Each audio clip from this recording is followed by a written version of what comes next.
في الحر اللي احنا فيه ده محتاجين بولات حلوة من دي، مغذية مغذية، اقتصادية ولذيذة وخفيفة، وكمان بتتعمل بسرعة جدا جدا، علشان المفرهدين والزهقانين زي حالاتي كده ومش عايزين يقفوا في المطبخ. نسمي الله ونصلي على الرسول عليه أفضل الصلاة والسلام. هيا بنا نطبخ مع حنان. جمعة مباركة عليكم وعلينا وعلى أمة محمد جميعا إن شاء الله. طيب في كاتبة وعايزة 150 جرام، 150 جرام اللي هو باكوين بسكوت سادة. اوكي، ضربتهم بقى كده، مفيش كبه في كيسه بتاعت اللبن، ونحط فيهم ودقدقهم بايد السكينه بالمعلقه بايد الهون، بيتدقدق ويبقى زي الفل.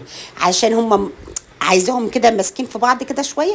حطيت معلقتين اتنين سمنه، بس معلقتين اتنين سمنه سايحه مع معلقتين لبن يطرى معايا، وضربتهم ضربه كده وحطهم في طبق وعلى جنب كوبايتين لبن.